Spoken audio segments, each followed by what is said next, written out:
우리는 이제 주기도문을 통해서 기도를 배워가는 겁니다. 제가 될 수 있으면은 이 한 구절 한 구절을 조금 떼어서 이제 조금 진도가 천천히 나간다 할지라도 이제 설명을 드리면서 이제 말씀을 전하려고 하고 있어요. 그래서 저희가 이제 주기도문은 보통 암송을 하시고 또 많이 아시는데 그냥 이제 약간은 이렇게 외운 대로 어려서부터 배우고 외운 대로 빨리 지나가면서 주기도문을 하기가 쉬운데 한 말씀 한 말씀에 예수님께서 어떤 의미를 담으신 것인지를 좀 깊이 음미하고 생각하면서 그 기도가 내 기도가 될 수 있었으면 좋겠다라는 마음으로 그렇게 진행하도록 하겠습니다. 여러분도 그 예수님께서 가르쳐 주신 기도의 의미가 무엇이며 우리는 어떻게 기도해야 될 것인가를 배우시는 그런 시간이 되었으면 좋겠습니다. 지난주에 우리는 예수님께서 하늘에 계신 우리 아버지여라고 기도를 시작하시는 내용을 함께 보았습니다. 우리는 이 하늘에 계시다라는 이 표현을 통해서 하나님과 우리의 간격이 그만큼이나 크고 넓다라는 것을 기억했습니다. 하나님과 우리의 격차가 얼마나 큰지, 우리는 마치 저 땅에 있는 존재고 하나님은 저 하늘과 땅이 이렇게 맞닿지 못하는 그 정도의 그 간격을 가진 분이시다라는 것을 우리가 생각하고 돌아봐야 한다라는 것입니다. 또한 인간으로서는 더욱 이 죄인으로서는 도저히 맞닿을 수 없었던 그 하나님, 하늘에 계신 아버지, 하늘에 계신 우리 아버지여라고 할 때 그 하늘에 계신이라는 그 고백을 통해서 정말로 우리로서는 맞닿을 수 없는 그 하나님을 기억하되, 그러나 예수님께서 그 하나님을 아버지라고 부르심으로 인해서 극복할 수 없었던 하나님과 인간의 간극을 넘어서시는 길을 우리에게 열어주시는 그런 장면이기도 하다라는 것을 말씀드렸습니다. 근데 여기서 조금만 더 덧붙이려고 하는데요. 예수님께서 아버지라고 하나님을 불러주신 것과 동시에 그 아버지가 어떤 아버지냐, 이제 우리가 그 부분을 오늘 조금만 더 덧붙여서 생각하려고 합니다. 예수님께서 이 기도하실 때 나의 아버지라고 기도하신 게 아니라 뭐라고 불렀습니까? 우리 아버지라고 부르셨습니다. 우리 아버지. 사실 이 예수님께서 지금 가르쳐 주시고 있는 이 기도는 기억하시겠지만 이건 산상수훈 속에 있는 이야기입니다. 예수님께서 산에 오르셨을 때 예수님의 제자들과 예수님의 말씀을 듣고 나온 자들, 하나님의 백성들에게 말씀을 전하시다가 그러다가 너희는 이렇게 기도하라라고 하면서 들려주시는 기도예요. 그러니까 이 기도는 예수님께서 개인적으로 하나님 앞에 드리는 기도이기도 하지만 동시에 너희는 이렇게 기도하라고 하셨으니 그걸 듣고 있는 제자들과 거기 있는 무리들에게 이 기도를 예시로 들어서 말씀해 주시는 기도란 말이죠. 그러니까 이 예수님께서 우리라고 말하고 있는 이 지칭하고 있는 대상은 그 자리에 있는 모든 사람들도 포함하고 있는 거예요. 우리의 아버지인 거죠. 나의 아버지니까 너희들 잘 봐가 아니라 우리 너와 나의 아버지지다라는 것을 예수님께서 알려주신 것이다라는 겁니다. 우리는 감히 하나님을 아버지라고 부를 자격이 없는 자들인데 예수님께서 우리라고 불러주신 겁니다. 우리라고, 거기 함께 있는 우리라고 불러주셨기 때문에 우리도 하나님을 감히 아버지라고 부를 수 있게 되었다라는 것입니다. 여러분, 이 사실을 잊으시면 안 됩니다. 기도할 때 우리가 어떻게 감히 하나님께 아버지라고 부를 수 있는가? 예수님께서 우리를 당신과 묶으셨다, 하나로 불러주셨다 라는 것이죠. 그 근거가 예수님께 있다라는 것입니다. 요한복음 17장에 가면 예수님께서 십자가의 죽음을 앞두시고 하나님께 기도하시는 장면이 나와요. 그때 예수님께서 그 기도 중에서 이런 말씀을 하시는 장면이 요한복음 17장 21절에 나옵니다. 이렇게 기도하십니다. 아버지여, 예수님께서 하나님께 말씀하시는 거죠. 아버지여, 아버지께서 내 안에, 내가 아버지 안에 있는 것 같이, 예수님께서 하나님 안에, 아버지 안에, 아버지께서 내 안에 있는 것 같이 그들도, 저들도 다 하나가 되어 우리 안에, 이 우리는 누굽니까? 예수님과 하나님 안에 있게 하사, 세상으로 아버지께서 나를 이 세상에 보내신 것을 믿게 하옵소서, 이렇게 기도하신단 말이죠. 이게 무슨 말씀입니까? 예수님께서 하나님과 예수님, 성부와 성자의 그 사랑의 관계 안에 저들도, 우리 안으로 들어오게 해서 우리와 같이 이 안에 사랑의 관계 안으로 들어오게 하여서 세상으로 하여금 내가 이 땅에 왜 왔는지, 저들을 불러 저 죄인들, 감히 하나님께 맞닿을 수 없었던, 감히 하나님을 바라볼 수도 없었던, 하나님을 인지할 수도 없었던 저들을 하나님의 자녀로 삼아서 예수님께서 우리라고 불러주시는 그 자리로 들어와서 아버지와 아들의 관계 속에 저들도 똑같이 들어오는 그 은혜를 보여주옵소서. 그렇게 저들을 우리 안으로 들어오게 하옵소서라는 기도를 하셨다는 거죠. 그리고 이 기도를 마치신 주님께서 십자가의 죽음으로 들어가신단 말이죠. 그게 무엇이죠? 원래는 십자가는 예수님께서 지어야 될 일이 아닙니다. 십자가는 예수님께서 흠이 있는 분도 아니고 죄가 있는 분도 아닌데 예수님께서 인간의 운명 속으로 들어오신 거죠.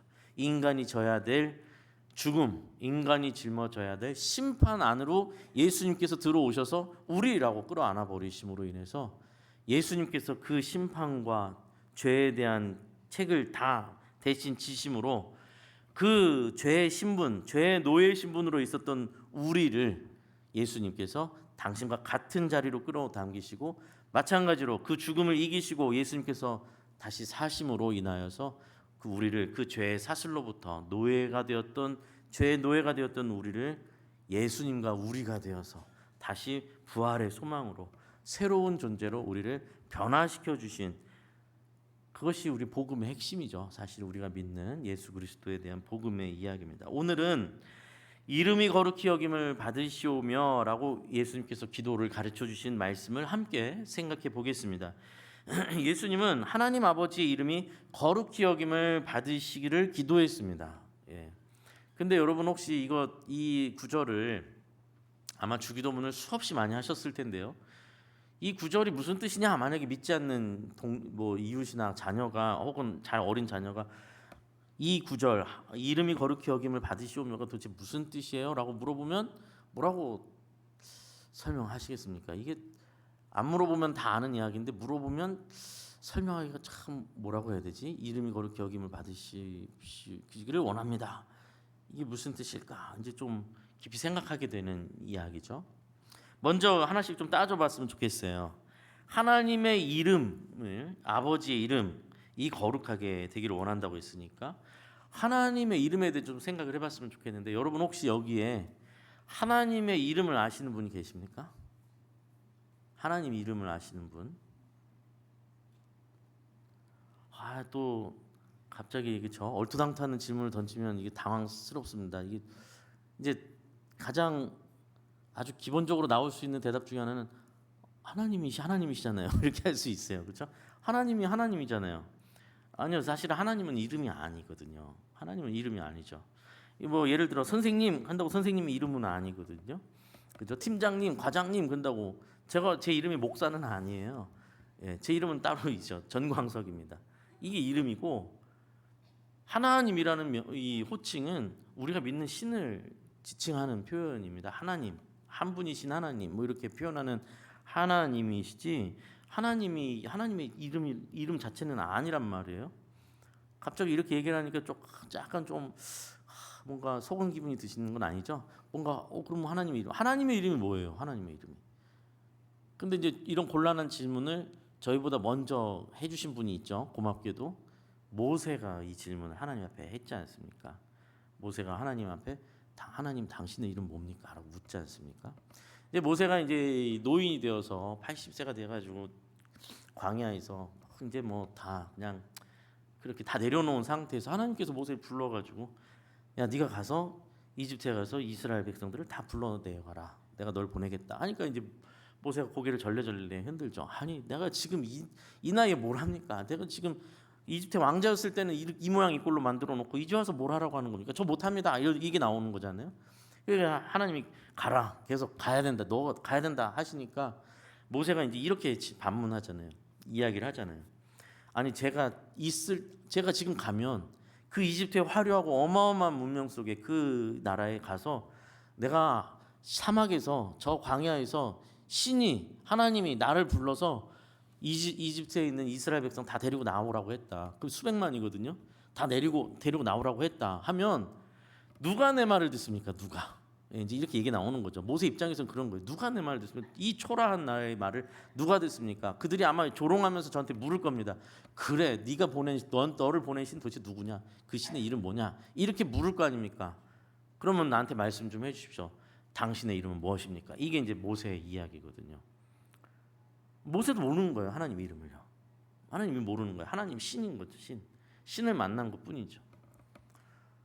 근데 사실 그 이집트의 신이 많은데 신들의 이름이 다 있어요. 뭐 라신, 태양신 라신이 있고 뭐 호세투스 뭐 별의별 신들이 다 있습니다. 무슨 풍뎅이 신도 있고 나일강 신의 이름들이 각자 다 있어요. 그러니까 이집트인들 입장에서는 모세가 만약에 와가지고 뭐 내가 믿는 신이 우리 이스라엘의 신이 나를 보냈다 그러면 그 무슨 신인데 우리는 듣지도 못해봤는데 그런 신 못 들어봤는데 하면서 신의 이름을 물을 거라는 거죠. 그 모세가 그렇게 질문을 던진 겁니다. 그랬더니 하나님께서 뭐라고 대답하셨습니까? 하나님의 모세에 대한 그 질문에 대한 대답은 나는 스스로 있는 자니라 라고 대답하셨다는 거예요. 여러분, 이 대답이 모세가 질문한 이름에 대한 대답이 맞습니까? 사실은 이름이라고 말하기가 어렵죠. 이제 모세나 우리가 일반적으로 쓰는 표현하거나 우리가 기대하는 이름이 아니죠, 사실은요. 하나님께서 뭐라고 하면 나는 스스로 있는 자다. 나는 스스로 있는 자다. 라고 이렇게 사실은 모세와 우리가 지금 알고 궁금한 그 이름을 알려주시기를 거부하신 거나 마찬가지예요.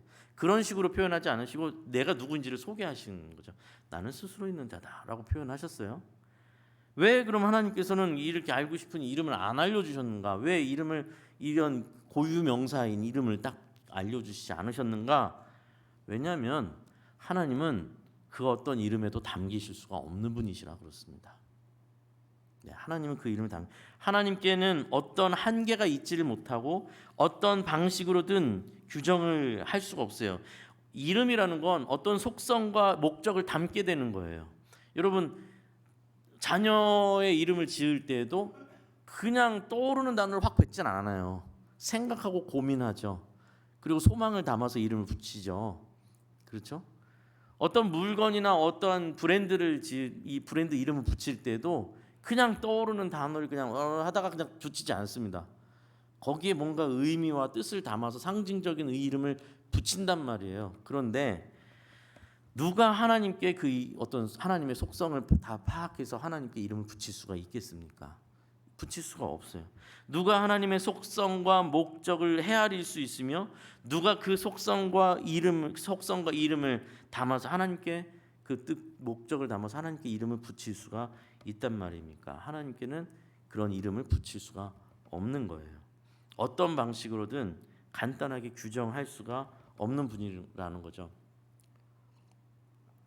생각해 보시면 하나님께서 이스라엘 백성에게 십계명을 주실 때도 율법을 주실 때도 십계명의 맨 앞에 나오는 내용이 뭡니까? 너희는 내 형상 만들지 말라고 하시잖아요. 그렇죠? 어떠한 형상으로도 나를 만들지 말라고 하시잖아요. 왜 하나님께서 하나님의 형상을 만들지 못하도록 금지하셨을까요? 형상을 만드는 순간 그 형상 속에 우리 그 이미지에 하나님을 가두게 돼요. 예를 들면 다윗 여호수아서나 다윗을 보면 다윗의 전쟁은 늘 승리하게 하나님께서 승리하게 하시잖아요. 그 시대를 살았던 그 시대를 살고 있었던 이스라엘 백성에게 하나님을 형상으로 만들어라 그러면 어떻게 만들겠어요? 전쟁의 신으로 만들겠죠. 전쟁의 신으로. 모두를 이기는 근육맨처럼 하든지 그죠? 완전히 아니면 이제 치료하시는 하나님으로 만약에 하나님께서 치유하셨다면 치유하시는 모습으로 만들 거고 그 하나님을 우리가 경험하고 우리가 만난 하나님을 형상화시키면 문제는 그 형상 안에 하나님이 갇혀버린 그 의미가 축소돼 버리는 거죠. 축소. 하나님께서는 어떠한 형상으로도 어떠한 이름으로도 하나님을 표현하지 못하도록 그렇게 하시는 거예요. 하나님의 대답은 나는 스스로 있는 자다라고 말씀하셨는데 이게 이제 히브리어 자체로 아주 거칠게 번역을 하자면 나는 나다라는 표현이거든요. 나는 나야. 나는 나다. 나는 나이고자 하는 나다라고도 번역할 수 있습니다. 나는 내가 정의하는 나다. 너희가 정의해서 나한테 이름을 붙일 수가 없고 그 누가 정의해서 나를 규정해서 이름을 붙일 수가 없는 존재다. 나는 그 무엇을 가지고 근거로 나를 설명할 수도 없다. 저는 뭐 제가 만약 어디 나가서 저를 설명하려면 저는 시흥평안교회 목사입니다 이렇게 설명을 하든지, 저는 누구누구 가족의 아버지입니다, 우리의 자녀의 아버지입니다, 누구의 남편입니다, 뭔가 근거를 삼아서 저를 얘기해야 되잖아요. 그렇잖아요. 저를 이야기하려면 제가 어디 가서 나는 나다 그러면 다들 피식하고 웃는 것밖에 없어요. 그렇잖아요. 뭐야 저. 근데 하나님은 뭔가를 갖다 붙여서 설명할 수가 없는 분인 거예요. 하나님 자신밖에 없어요. 하나님을 설명할. 그래서 하나님의 이 나는 스스로 있는 자다라는 이 번역은 여러 번역으로 할 수 있는데, 나는 내가 뜻하는 나다, 내 뜻으로 정의 내리는 나다, 내가 하고자 하는 것이 그대로 이루어지는 나다, 나는 스스로 있어서 내가 스스로 존재하며 그 무엇도 나를 존재하게 하지 못하는 나다, 나는 나다. 이 모든 내용이 다 그 안에 담겨 있단 말이에요. 그래서 이제 다만 하나님께서 그렇게 우리가 생각하는 방식의 이름을 주시지는 않았고, 모세에게 나는 스스로 있는 자다라는 그 말씀을 주신 것으로 그 말씀을 히브리어로 받은 그 말씀을 가지고 그걸 이름처럼 부르고 있는 게 뭐냐면 우리가 알고 있는 여호와입니다. 그게 여호와, 야훼라는 말씀이 이름이 바로 그 하나님께서 말씀해 주신 거죠. 그걸 우리는 이제 그걸 이름으로 받을 수밖에 없는 거죠. 그 분의 속성을 표현하는 거죠. 그러니까 사실은 아버지 하나님, 아버지 야훼, 여호와라는 그 이름만 생각해도, 아버지라는 이름만 생각해도 하나님을 우리가 다 이해할 수도 없고 파악할 수도 없는 그 크신 하나님이라는 것을 우리가 깨닫게 되는 겁니다. 우리의 이해와 우리의 경험과 우리의 상상을 무조건 넘어서시는 하나님이시다. 여러분 여기서 잘 생각하셔야 되는 게 뭐냐면, 제가 이걸 계속 강조할 수밖에 없는 이유는 뭐냐면, 하나님의 위대하심은 우리가 표현하고 있는 지금 이 이름도 그렇잖아요. 하나님의 이름 자체가 우리가 일상적으로 쓰는 어떤 의미를 담아서 부여한 이름이 아닌 하나님의 이름 자체가 다른 종류의 이름인 것처럼, 우리가 하나님을 높이고 하나님의 위대하심을 말하고 하나님의 전능하심을 말하고 할 때 어떤 하나님의 능력을 말할 때 그 능력은 우리가 일상적으로 쓰는 것과는 아예 구별되어 있는 능력인 거예요. 자, 예를 들어서 조금만 더 소개를 하자면, 우리는 하나님의 이름을 우리 방식의 이름으로는 알 수 없기 때문에 성경 속에서 하나님의 이름이 많이 나와요. 이제 근데 그 이름이 어떤 식이냐면 덧붙여서 수식하는 이름으로 많이 나와요. 수식하는 이름으로. 예를 들자면 어떻게 되냐면 엘로힘이라고도 하나님을 표현합니다. 엘로힘 들어보신 적이 있으시죠? 엘로힘은 뭐냐면 창조주 하나님이란 뜻입니다. 하나님을 창조하신 신, 창조의 신 하나님 이렇게 부르는 거예요. 그 하나님을 또 엘샤다이라고도 부릅니다. 엘샤다이, 전능하신 하나님, 전능자 하나님, 한계가 없으신 하나님 이렇게 표현하는 거죠. 우리가 또 많이 듣는 이름 중에 하나님에 대한 표현 중에 여호와 이레라는 표현도 많이 듣죠. 이레 하나님이라는 거예요. 여호와 이레 무슨 표현입니까? 준비하시는 하나님, 하나님의 경륜 속에서 모든 것을 계획하신 하나님 이런 뜻이죠. 여호와 라파도 많이 쓰죠. 여호와 라파는 뭡니까? 치료하시는 하나님, 치료하시는 하나님. 여호와 니시라는 표현도 있습니다. 여호와 니시는 깃발을 들다는데 여기서 뭐 깃발은 전쟁을 승리하고 드는 깃발이거든요. 그래서 여호와 니시는 승리하시는 하나님입니다. 여호와 샬롬 하면 우리 익숙하죠. 여호와 샬롬은 평안케 하시는, 평안을 주시는 하나님. 그 외에도요, 엘 엘yon, 엘 로이, 엘 오람 등 여호와 하나님에 대한 이 표현이 많아요, 성경 안에. 다만 그거 처음 들어보는 것 같은데 제가 성경 좀 읽어봤는데 그런 이름 잘 못 봤는데요라고 생각하실 수도 있습니다. 왜냐하면요, 이거를 한글 성경으로 번역할 때 다 하나님으로 번역을 많이 해놨어요. 그걸 하나님이라고 표현되어 있는데 그걸 이제 원문으로 보면 거기에 엘로힘이라고 되어 있기도 하고, 이게 그 맥락에 따라서 이제 그 안에 담겨 있는 걸 저희가 보게 됩니다. 아무래도 전쟁하고 승리하면 여호와 니시라는 표현이 되어 있을 거고, 하나님의 전능하신 사건 뒤에 하나님을 찬양할 때는 엘샤다이가 쓰이고 있겠죠. 그런 식으로. 그래서 다시 한번 말씀드리는 것은 여기서 치료하시는 하나님이다, 혹은 승리하시는 하나님이다 할 때 이 치료와 승리와 평안과 준비와 이 개념은요, 반드시 기억하셔야 될 게 뭐냐면, 우리가 통상적으로 우리 수준에서 쓰는 치료, 승리, 준비랑은 다른 수준의 겁니다. 어떤 모든 어떤 개체가 다 모여서 존재가 모여서 그 중에 제일 최상위에 있는 분으로 하나님을 묘사하고 있는 게 아니에요. 이걸 기억하셔야 돼요. 하나님에 대한 이 속성은 하나님의 속성은 우리가 알고 있는 어떤 수준 중에 1등을 표현해서 대단하신 하나님이 아니라 이 모든 것을 포함해도 그거 너머에 계신 분. 그것으로도 그것이 아무리 우리가 가장 높은 아주 뭐 의술이 뛰어난 의사가 있어서 세계 최고의 실력을 갖고 있는 의사라 할지라도 그는 땅에 불과한 겁니다. 그는 하늘과 맞닿을 수 없는 존재라는 거예요. 그래서 그 하나님의 속성은 인간이 기대했던 이름과 전혀 다른 이름을 말씀하시는 것처럼 인간이 표현하고 있는 어떤 속성들과는 아예 다른 하나님, 아예 수준이 다른 차원의 하나님, 그 하나님을 표현한 거예요. 그래서 이 하나님의 모든 속성, 그래서 이 지금 이름이 여러 이름을 말씀드렸죠. 그 어떤 것도 고유 명사로서의 하나님의 이름은 아니죠. 하나님이 어떤 분이신가를 그분을 경험할 때마다 그 하나님의 어떠한 하나님이심을 한 면을 표현해서 이름으로 그렇게 부른 거죠. 사실은요. 그럼 그 하나님의 전체적인 그 속성을 총칭해서 제가 말씀드린 것처럼 어떠한 인간 세계도 어떠한 우리가 보는 피조물도 감히 넘어설 수 없는 그 간극을 가지신 하나님의 모든 속성을 통틀어서 뭐라고 표현하냐면 거룩이라고 말하는 겁니다. 거룩하다. 거룩하다. 하나님은 거룩하시다.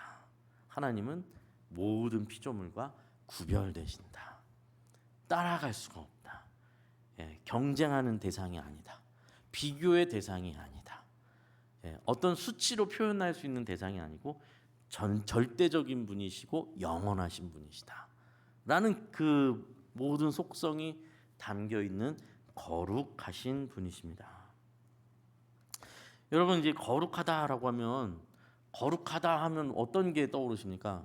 이제 거룩하다 하면 어떤 걸 떠오르세요? 어떤 분들은 이제 뭐 어떤 청한 이런 불 꺼진 예배당에 한 줄기 빛이 쫙 들어올 때 혼자서 이렇게 빗줄기 아래서 기도하는 어떤 그런 고요한 장면이 거룩하게 느껴지기도 하고, 어떤 분들은 막 이렇게 막 목소리 굵게 막 점잖게 이렇게 막 성경을 읽으면 그게 거룩하게 보이기도 하고, 아니면 은혜롭게 찬양을 막 할 때 거룩하게도 보일 수도 있어요. 그렇죠? 우리는 그런 데다가 거룩을 많이 저 되게 거룩해 보인다.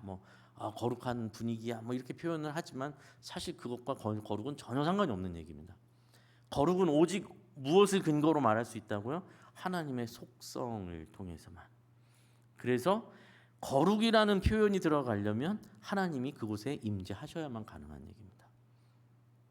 하나님께서 관여하셔야만 해요.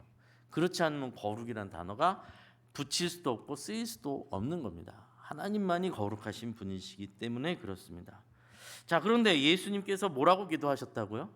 예수님께서 뭐라고 가르쳐 주셨어요? 하나님 아버지의 이름이 거룩히 여김을 받으시기를 원합니다. 이렇게 기도했잖아요. 하나님 아버지의 이름이 거룩히 여김을 받으시길 원합니다. 라고 기도했단 말이죠. 이렇게 기도하라고 했어요. 자, 그럼 이게 무슨 뜻입니까? 하나님의 이름이 거룩히 여김을 받으시길 원합니다. 이 뭐예요, 이게? 이 주체가 누구예요? 하나님인가요? 하나님 알아서 거룩하게 잘 좀 하세요. 거룩함 받으려면 거룩히 여김 받으셔야 됩니다. 이게 아니잖아요. 그렇죠? 하나님 거룩하게 행동하셔서 거룩함을 받으세요. 이 말이 아니잖아요. 그럴 수가 없잖아요. 여기서 아버지 하나님께서 거룩히 여김을 받으시기를 원하는 때 이 거룩히 여김을 일으키는 주체가 누구냐면 우리인 거예요. 우리. 기도하고 있는 사람. 굉장히 중요한 이야기입니다. 마치 하나님 아버지의 이름이 거룩히 여김을 받으시기 원합니다. 이게 나랑 상관없이 그냥 저 천상에서 일어나는 어떤 일, 하나님의 이름 높으시니까 높임을 받으소서 이렇게, 하나님 높으신 분이시니까 그 높으심대로 하나님의 영광을 받으소서. 틀린 말은 아니지만 좀 더 명확하게 말하자면 그걸 누가 일으키고 있어야 되는 거고 누가 그게 적용되고 누가 그걸 배워야 되는 거냐면 나라는 얘기입니다. 내가 해야 될 내가. 자, 그런데 이제 이 이야기가 무슨 뜻일까 생각해 볼 때 우리는 더 근본적으로 구약으로 넘어가 볼 필요가 있습니다. 레위기 19장 2절에 가면 우리가 많이 들어본 하나님께서 율법을 주시면서 하시는 말씀이 있습니다. 율법을 이스라엘 백성에게 율법을 주시면서 이스라엘 백성에게 요구를 하세요. 이렇게 말씀하십니다. 너희는 거룩하라. 이렇게 말씀합니다. 너희는 거룩하라. 이는 나 여호와 너희 하나님이 거룩함이니라. 이렇게 말씀하세요. 아니, 거룩함이라는 것이 오직 하나님께만 해당되는 속성이라고 했는데 하나님께서 우리에게 거룩함을 요구하고 계세요. 그렇죠? 너희 거룩하라. 우리는 거룩할 수 없는 존재인데요. 근데 하나님께서 뭘 근거로 거룩하라고 하신다고요? 이는, 왜냐하면 이것은 나 여호와 너희 하나님이 거룩하기 때문이라. 너희의 내가 하나님이 되기 때문에 너희는 거룩해질 수 있다는 말이기도 한 거죠. 이해되시죠? 하나님과 우리의 관계와 목적이 드러나는 명령이에요. 이게 하나님께서 예수님께서 하나님을 우리 아버지라고 부르시고 거룩히 여김을 받기를 간구하는 내용도 똑같은 맥락인 거예요. 너희는 거룩하라. 하나님께서 거룩하시니 그 거룩하심을 너희는 받아야 한다. 너희도 거룩해져야 한다. 마찬가지로 하나님의 이름이 거룩해지기를 원하나이다. 무슨 이야기라고요? 내가 하나님의 거룩함을 드러내기를 원하나이다. 내가 그 거룩한 존재가 되기를 원하나이다. 하나님의 거룩하심이 우리를 통해서 실현되기를 하나님께서 요구하고 계시다라는 거예요. 물론 여기서 이 거룩함의 속성은 아까 말씀드린 것처럼 하나님의 전능하심이라든지 하나님의 전지전능하심의 속성까지 우리가 가질 수는 없어요. 이 인간의 한계 속에서. 그러나 하나님의 성품, 하나님의 속성, 하나님의 거룩하심이 우리 삶 속에 그것을 담으라라는 겁니다. 그래서 너희는 거룩하라. 이는 나 여호와 너희 하나님이 거룩함이니라라는 뒤를 보면요. 이 19장 2절 뒤를 보면, 레위기 19장 2절을 보면 재밌는 게 뭐냐면 그 뒤에 바로 무슨 말씀이 이어지냐면, 예를 들면 너희는 거룩하라. 이는 나 여호와 너희 하나님이 거룩함이니라. 그러니 그 뒤에 바로 구체적으로 율법으로 하루에 3시간씩 기도하라. 아니면 너희가 일주일에 5번은 금식하라. 너희가 찬양을 하루에 2시간씩 부르라고 넘어가지 않고요. 바로 그 뒷문장이 뭐로 시작하냐면 너희 각 사람은 부모를 공경하라로 시작합니다. 이게 무슨 얘기일까요? 하나님께서 우리에게 거룩을 요구하시고 우리에게 거룩을 부어주시는데 그 거룩함이 철저하게 우리의 수평적인 관계 속에서 거룩함이 이루어져야 된다는 겁니다. 거룩한 분위기와 연출이 아니라 내 앞에 있는 우리 부모님 앞에서 부모님을 대하는 태도와 마음 속에서 거룩함이 이루어지는 거예요. 우리 자녀들 앞에서, 우리 배우자와 관계 속에서, 이웃과의 관계 속에서 거룩함이 펼쳐져야 한다라는 겁니다. 그것이 하나님께서 요청하시고 요구하시는 거룩이다라는 겁니다. 이게 얼마 전에 여기 지금 저희 앞에 이 은행 사고를 지나서 아파트 단지가 지금 크게 짓고 있잖아요. 아파트 엄청 세대가 많이 들어오고 지금 짓고 있는데 보니까 전 잘 몰랐죠. 제가 어떻게 알겠어요? 그 아파트 단지를 지을 때 건축 현장이잖아요. 건설 현장이잖아요. 많은 분들이 거기서 지금 일하고 계시고 공사 작업을 하고 계신데 한 달에 한 번씩 모여가지고 무슨 이런 안전 교육 같은 시간이 있나 봐요. 그렇겠죠. 한 달에 한번 이렇게 안전 교육 같은 시간이 있는데 그때 이제 안전 교육으로 한 명씩 와서 누가 이제 강의를 하고 가거나 이렇게 하는데 그 안전 관리 담당하시는 제 소장님이 저희 교회를 찾아와가지고 저한테 와서 한번 얘기해 달라는 거예요. 제가 무슨 안전 전문가도 아니고 보니까 그분이 신자세요. 기독교 신자세요. 그래서 이분이 이제 목사님 한번 오셔서 해주실 수 있겠냐 이야기를. 제가 안전에 관해서 전문가도 아니고 제가 무슨 말을 할까요? 그랬더니 그냥 좋은 말씀 해주시면 좋을 것 같다고 그러시는 거예요. 근데 이제 그러면서 이제 덧붙이시기로는 예배를 드려서는 안 되고요. 이렇게 전도를 해서는 안 된대요. 그런 자리가 아니니까 당연히. 근데 그래서 제가 이걸 그냥 이거 가야 되나 말아야 되나 하는데 와서 그냥 그런 이렇게 전도의 목적은 아니지만 뭔가 이렇게 성경적인 근거로 이렇게 잘 말씀해 주시면 좋은 시간 되지 않을까요? 그러는데 가야 되나 고민하다가 그래도 안 믿는 사람들이 대부분이니까 안 믿는 분들이 대부분이고 또 현장에서 일하시는 분들이니까 알겠습니다 가겠습니다 해가지고 갔어요. 한 2주 전쯤에 갔습니다. 가서 한 20분 짧은 시간이 저한테 주어져서 이야기를 무슨 얘기를 할까 하다가 저는 목사니까 밝혔죠. 뭐 처음부터 밝혀주셨고 그래서 전 목사인데 제가 무슨 전문가도 아니고 제가 뭐 여기서 뭐 할 수 있는 뭐 그런 얘기는 없습니다. 제가 다만 보니까 여기 들어가는 길에 확실히 저도 처음 들어갔어요. 아파트 이 건설하는 직접 들어갔는데 눈에 보이는 사방팔방에 뭐가 써 있을게요? 아 맞습니다. 안전. 온갖 문구가 다 써 있어요. 왜냐하면 위험하잖아요, 진짜.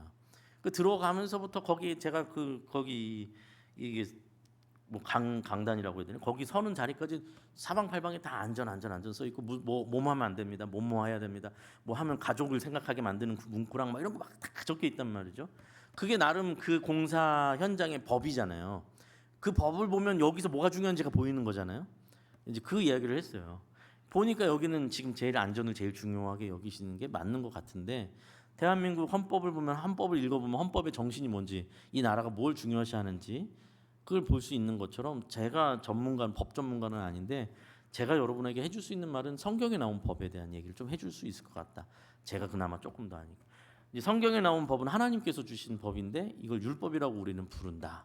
그걸 모든 믿는 사람들은 그 하나님의 법을 따르려고 애쓰는 것이다. 이제 이렇게 얘기를 오늘 띄워서 그 중에서 많은 법이 있는데 율법이 많은데 두 개만 좀 소개하고 가겠다. 이제 제가 이제 드렸던 얘기입니다.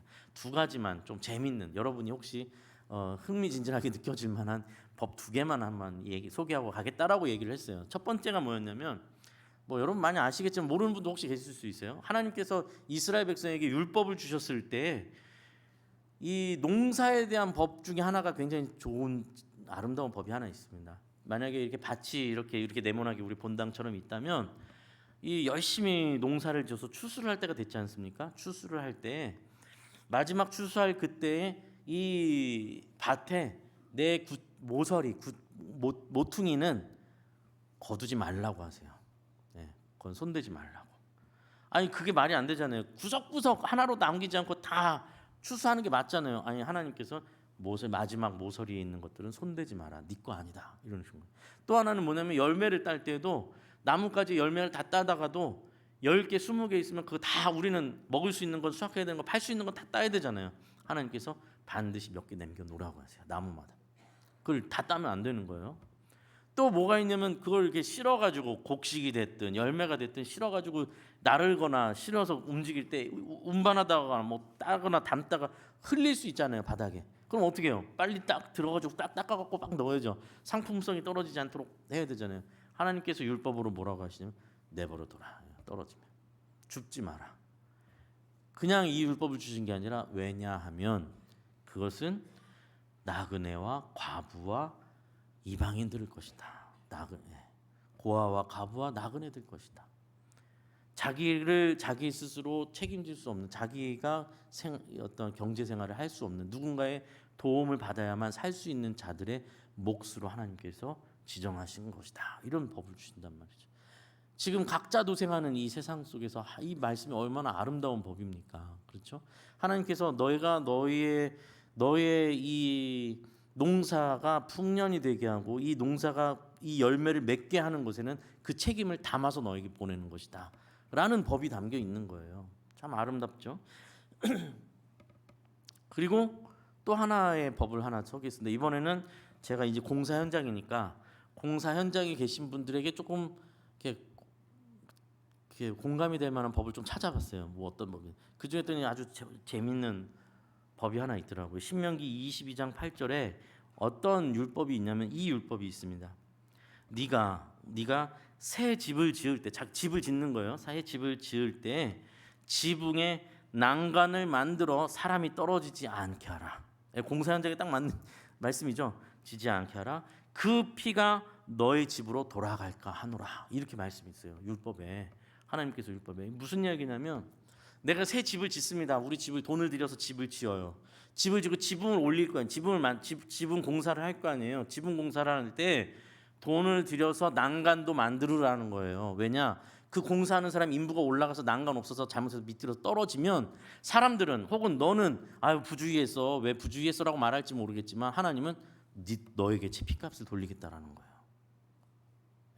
안전장치와 보호하는 그래서 그 사람의 생명을 귀히 여기는, 그래서 그 일하는 사람 혹은 그 지붕에 올라간 사람에게의 안전도 네가 책임져야 된다라는 이야기예요. 예. 그런 법이 있는 것 참 벌써 수천 년 전에 하나님께서 주신 법인데도 이 말씀은 무슨 말씀이에요? 말로만 공의와 말로만 정의를, 말로만 공정, 말로만 상식 외치지 말고 정말 서로가 서로를 책임져 주는 그러한 관계가 되어야 된다. 좀 더 이 하나님께서 주신 말씀 그 단어를 그대로 사용하자면 너희는 서로가 서로에게 난간이 되어줘야 된다라는 얘기죠.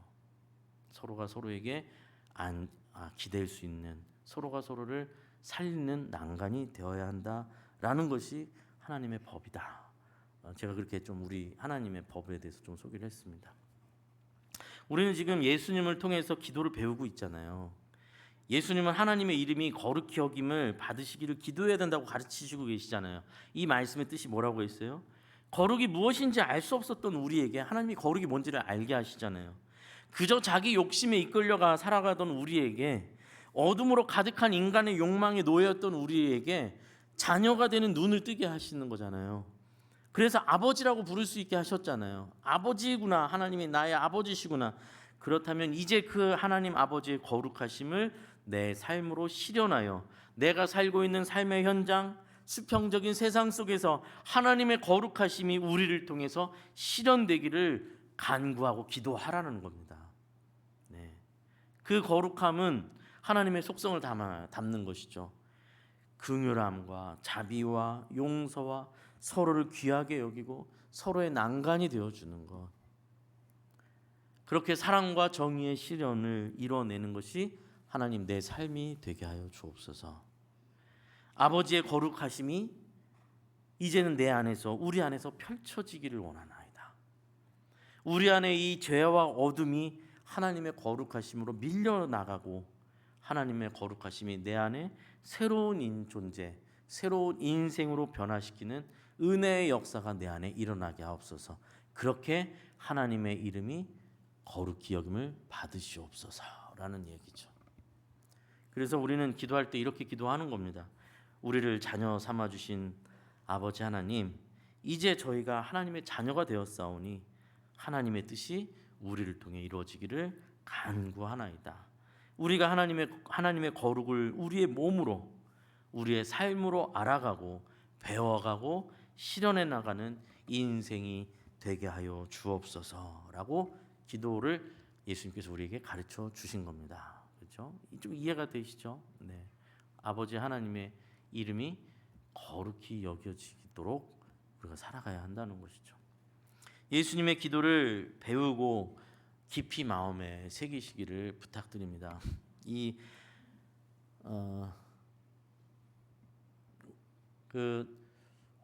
이런 설교는요,